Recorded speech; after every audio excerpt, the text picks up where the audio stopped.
Hey everyone, welcome back to the channel. Thank you for being here. My name is Andrew, coming to you from the beautiful Carolinas. Today's topic is going to be why you don't go back now or ever. Think about that for a minute. Everyone, if you like the content, please like, subscribe, and share. So there are times post-narcissistic relationship, or when you are trying to remove yourself from the narcissist, maybe even including divorce proceedings, separation, etc., when you're considering, wow, was the narcissist that bad? Was it that bad of a relationship? And you need to understand, you need to pause for a moment and reflect back on the body of that relationship. Why are you not with them right now? Think about all the toxicity you experienced. Think of how many chances you gave them. Perhaps they came at you recently and said to you, hey, let's just give it one more try. You know, I've improved, I've changed, I've found God, I've seen a therapist, I've healed, I'm not the person I used to be, I love you so much, etc. They could say anything they want to, but one thing remains constant, not only in the narcissistic abusive cycle, but with the words of the narcissist. They frequently want one more chance. They want one more opportunity to go back, to try to finish you off, if you will. Because the first round, the second round, the third round, etc., maybe that wasn't enough. And the narcissist will always change the narrative of the past to try to get you to put your guard down again and maybe give them one more chance. Now again, on the channel, I suggest frequently, virtually in every video, once you've identified that you are in a narcissistic relationship, or you were, the path is to go no contact, to block them, delete them, remove them, and all flying monkeys and people associated with them. If you can't do it, I understand. Utilize gray rock, become dull and boring, which means, yes, the narcissist may still have access to you through child custody or assets, or maybe they're dragging the divorce out, or maybe it's your mom or dad or brother or sister, or maybe it's a coworker or a neighbor. But the narcissist will still be in your vicinity if it's these kind of relationships, meaning you still have to deal with them on some level. But to give them another opportunity to go back now or ever, no, you can't do that, because you can't unsee what you have seen. You have experienced behaviors that you never thought you were experiencing. You tolerated toxicity that you never thought even existed on the planet. You endured verbal abuse, mental abuse, emotional abuse, maybe even physical abuse. I'm certain you endured financial abuse. And then you reached a breaking point. Something gave at one period of time. Maybe the narcissist discarded you, and I'm not a big fan of that word, but that's the word being used currently until I come up with something different. Or you ended and or removed yourself from the relationship. Maybe you had an exit plan and you executed it. And there's a reason you had an exit plan. It was because you couldn't handle the weight of that relationship on your shoulders any longer. You had gone back to them so many times, or they had asked you to come back to them so many times, or they had pleaded with you, or begged you, or fake shed crocodile tears, etc. All these different ways the narcissist will try to approach you to get you to put your guard down one more time and to go back to them or with them. And this again is the mental jujitsu of the narcissistic relationship, because you have to wrap your head around the fact that, first of all, let's say you left them and you're trying to divorce them as an example. Well, if you left them for a reason. The reason is because you know that there was something that was going to give in that relationship. The narcissist kept on pressing on that gas pedal of abuse, and they kept on verbally abusing you and abusing you any way they possibly could. And what did? You finally packed up and left one day or evening after you developed an exit plan, and you left. You left for a reason, for a purpose. It was to heal, to get some simplicity in your life, to process that relationship, to understand that that person cannot change. They were only getting worse over time. And what you were doing is you were giving to a fault. You were doing everything you could to keep that relationship together. You were the glue that kept the family or the relationship together. You were the Band-Aid that kept getting ripped off every single time that you would experience toxic abuse. And then what would the narcissist do? They would act like it wasn't that bad, or just give them another try, or they would disappear for a few days and then come back and act like everything was puppies and rainbows when it wasn't. Because the narcissist is not stable. They are living in a manipulating mindset, and they're living in a wonderland, if you will, where they get to do whatever they want to do and there are no consequences to pay. The narcissist believes they're above the law. They believe they're smarter than you. They believe they're more intelligent than you. They believe that what you have should be theirs. The narcissist is envious and jealous. They're a coward and a bully. There's nothing to these people. They're empty shells. And you fell for the narcissist. Again, maybe it was your mom or dad. Well, what happened there? Your childhood wasn't what you thought it perhaps should have been, because one or both of your parents were toxic people. But then again, that's the only childhood you knew. And then you compared your childhood or upbringing with some of your friends or colleagues, maybe when you went to college or high school, and you realize, wait a minute, I didn't have a kind, loving, healthy, warm Christmas time or Thanksgiving or birthday celebration. Mine was always littered with abuse and tears and whining and smashing dishes and blaming me for something I did or didn't do and telling me that I'm fortunate to be part of the family, etc. Well, these two different upbringings are night and day. Now, everyone's childhood is clearly different. Some of us had some Disney-esque upbringings, that's what I had, and other people had more challenging upbringings. The point is, when you were a little child, you made a decision. Did you want to stand for goodness or did you not? And depending on which way the pendulum swung for you, you made a decision to become a good, upstanding citizen of the planet, or perhaps to become a toxic person and try and take what other people have, take other people's hopes, dreams, aspirations, goals, identities. That's what the narcissist wants to do. And that's what so many other people want to do as well. But as I'm mentioning here, you don't go back now or ever, because once you see it, you can't unsee it. And you can't explain the behaviors that you tolerated or endured to an average human being, because they're not going to wrap their head around it. Let's say you are divorcing the narcissist, and it is a toxic, you're divorcing the narcissist, and you're trying to explain that to your friends. Well, it's not as easy as that, because these people drag the divorce proceedings out, and they want to take all my money. They want to take the custody of the children. They want to take everything, because that's what they want. Remember, with the narcissist, everything is a zero-sum game. They believe that they need to win at everything. Everything is also a competition with the narcissist, and that includes when you're divorcing them, because they believe that they need to win. Winning is everything. It's instrumental for the narcissist. If they don't feel like they're winning or getting one over on somebody or manipulating some situation or circumstance, then they're not breathing air. That's just the way it works with these people. Now, all these things I'm mentioning to you, there will be periods of time when you're feeling extremely strong and you're on the healing path and you're doing very, very well, and you're putting yourself back together. And what will happen is every once in a while, perhaps you will get a hoover, or you will get the narcissist coming at you saying, just give me one more chance, or let's just wipe the slate of the past clean, or let's just try again. And now this is meant to stop you in your tracks. It's meant to impede your progress. It's meant to impede your healing. It's meant to slow down your healing journey. The narcissist has a sixth sense. They know when you are putting yourself back together. They also know when you're weak. And I can tell you how they know when you're weak. First of all, when you were in the whole relationship, to them, you were weak, even though you were just being a genuine, kind, loving, stable, healthy person. But they looked at your empathy and all of your love and abundance and kindness as weak, because they don't possess it. But post-relationship, when you're trying to break free from these people, they will try to play on your heartstrings at times, not always, but at times they will. And they'll try to break you down again and see if you'll go back into that relationship, if you will believe in the mask again, if you will give them one more opportunity to display their fake niceness and their fake love and their fake empathy for maybe a day, a week, or a month before they go back to the abuse cycle and turn it back on and begin to devalue you. This is how the cycle goes on and on and on. So why you don't go back now or ever, it's because you've been through something that most people don't go through.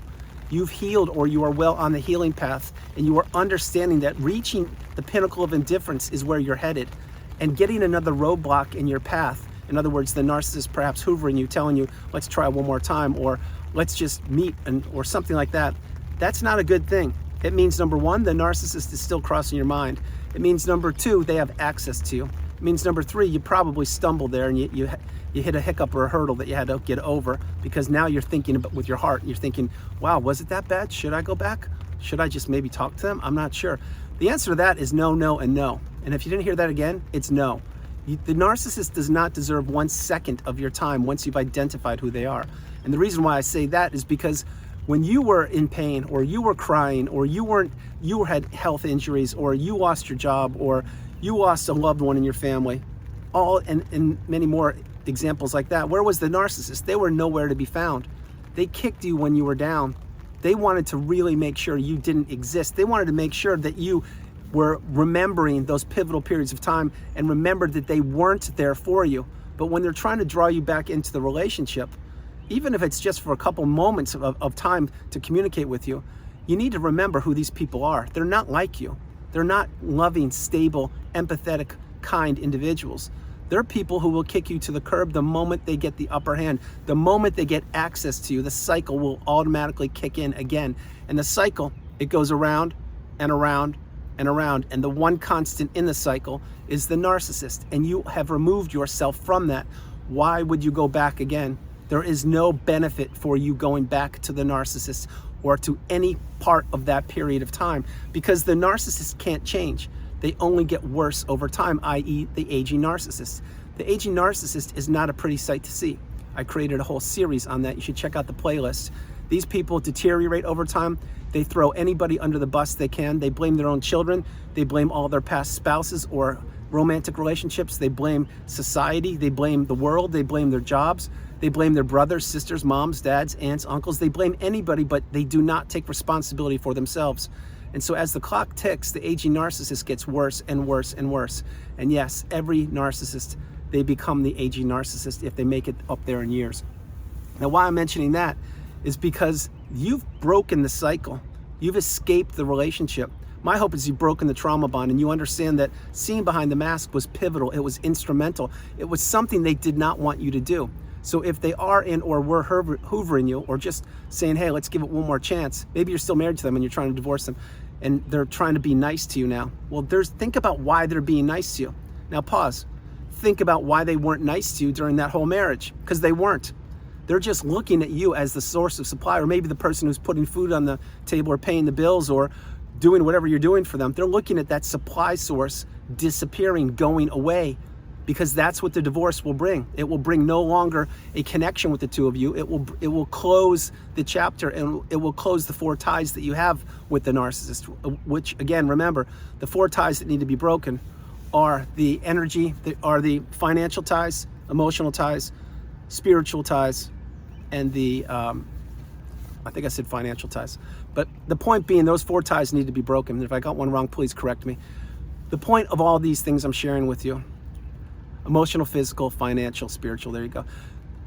The point I'm sharing with you here is that the narcissist, they had an opportunity. They had hundreds or thousands of opportunities to be kind to you when you were in the relationship with them, when you were living under the same roof, and they did not choose to be nice to you. They would gaslight you. They would instill the smear campaign. They would triangulate you. They would mirror you. They would project on you. They would verbally abuse you. They would hide your things. They would disappear. They would pop up again. They would blame shift you.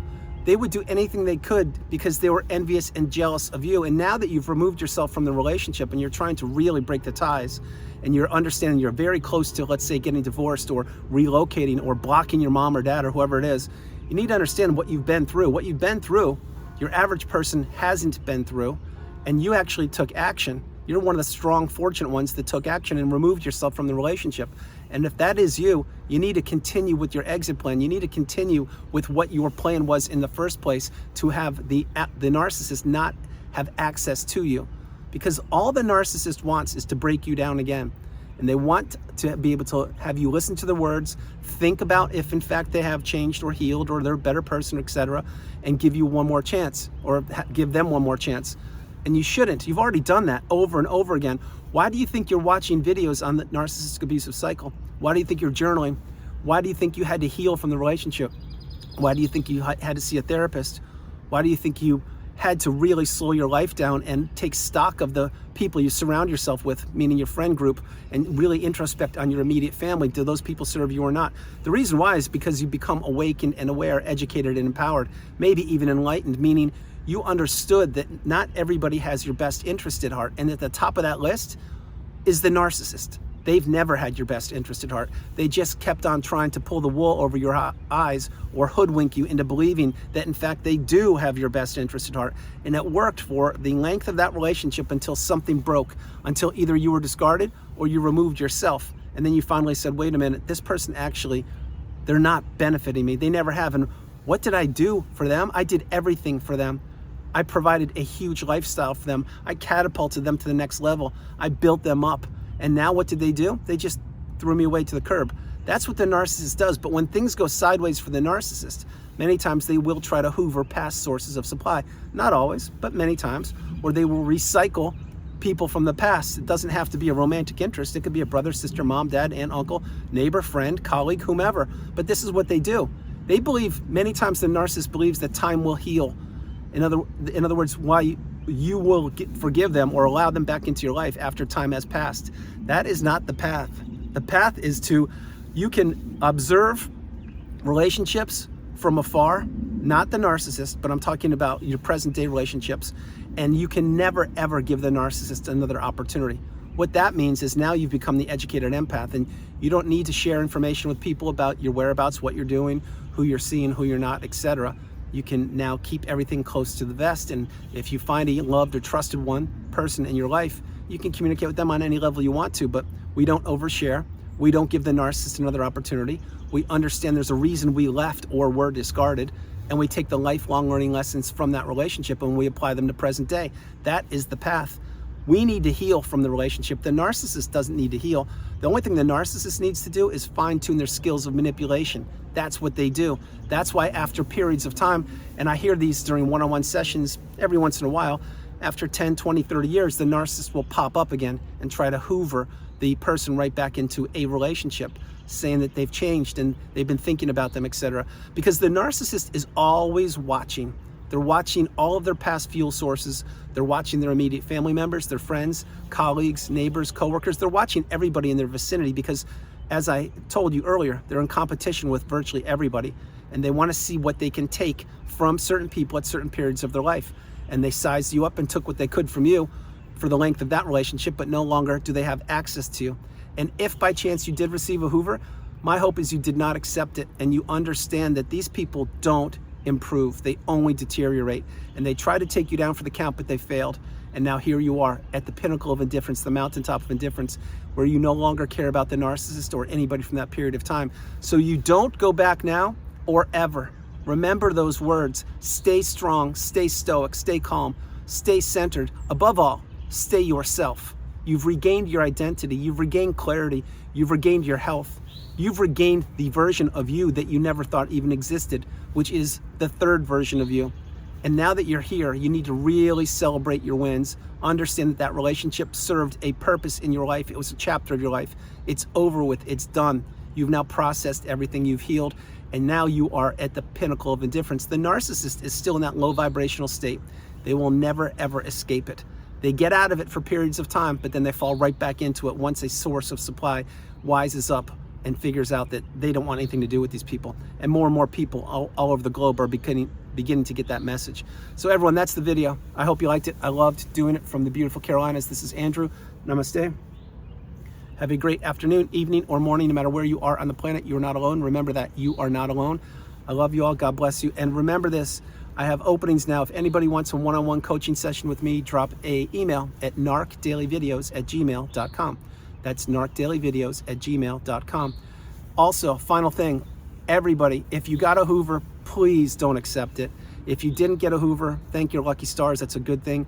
The narcissist did what they did with us, and they tried their best to do what they did with us. But the funny thing happened along the way, which isn't funny, it's just an expression, is we healed and we put ourselves back together, or we are doing so. We now see behind the mask. The narcissist deserves this, a big fat goose egg. They deserve nothing. Live your best life, toxic-free, drama-free, manipulation-free. Have boundaries and understand that the strongest word in the English language is no. When you say no to something or someone, you are saying yes to yourself. I love you all. God bless you, and I'll talk to you tomorrow. All right, bye, guys.